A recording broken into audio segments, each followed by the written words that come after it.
Hi, welcome to day 15 of the Dry Jam Plan. Today I want to talk about FOMO, fear of missing out. Now, 2 weeks into Dry January, you might be feeling FOMO.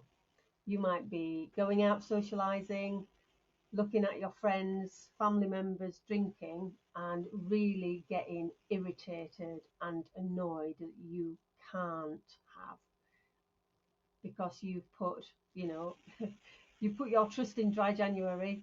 You've probably made yourself accountable, and I hope you're not white-knuckling your way through. I do hope you've been taking on board what I've been sharing each day and putting that into practice, because it really does help, because willpower is like a battery. It runs out, and at the end of the day, when we often turn to that glass, we've got no willpower left, and we hit the sod it button, as I call it. So fear of missing out is, what are you missing out on?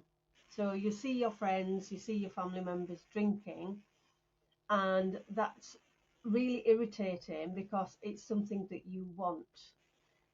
And we tend to torture ourselves. We tend to sort of, our subconscious mind, do you know our subconscious takes in about 11 million bits of information per second? Can you believe that? And we only retain about 40 or 50 bits of that information per second. So our subconscious is absolutely chock-a-block full of all this pre-recorded information around alcohol that we've been telling it. And our subconscious tries to tell our conscious mind that we need it. And that's why we get FOMO. That's why we think we're missing out on something. And that's why it's really good to take a break away from alcohol, because are you really missing out? If you think about your drinking patterns and what they were before you decided to do Dry Jan, how were you feeling the following day after you'd had probably a heavy night? Maybe you'd had a bottle of wine, or maybe you'd even had more, or maybe you'd only had a couple of glasses of wine, but you have them on a regular basis. Thinking about how you feel now, a couple of weeks into Dry Jan,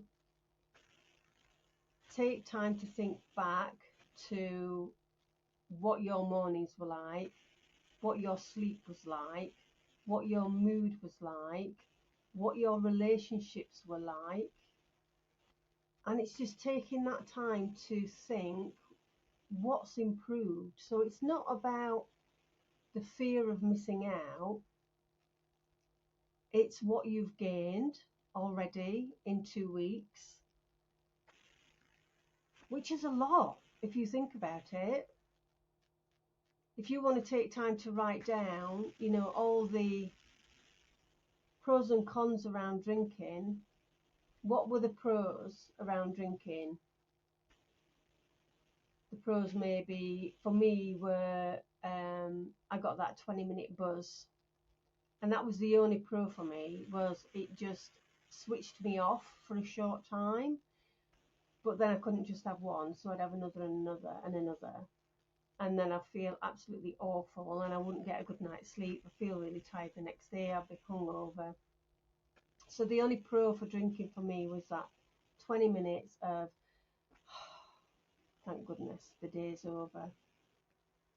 And all the cons were, the lack of sleep, the tiredness, the fatigue, the anxiety the following day, the waking up in the middle of the night, worrying about anything and everything, not remembering getting to bed, being irritated with my partner or the kids, the extra weight I was carrying because of the drinking that I was doing, which always involved extra food and chocolate. And because I was drinking every night, there's nothing wrong with having those things, but all in moderation. But because I'd had too much to drink, I would just be eating everything inside without even thinking about it. I wasn't even hungry. So looking at the cons against the pros, what about your list?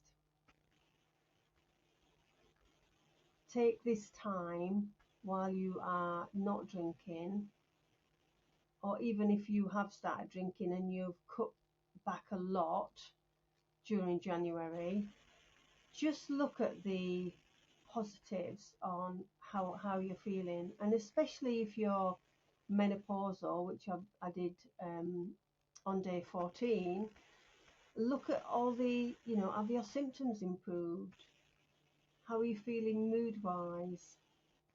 Because if we get decent, good quality sleep, then we're ready to face the day, aren't we? We're ready to face the day.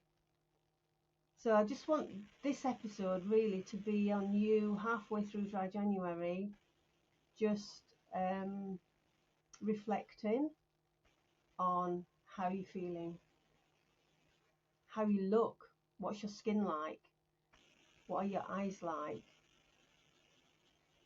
has your shape changed?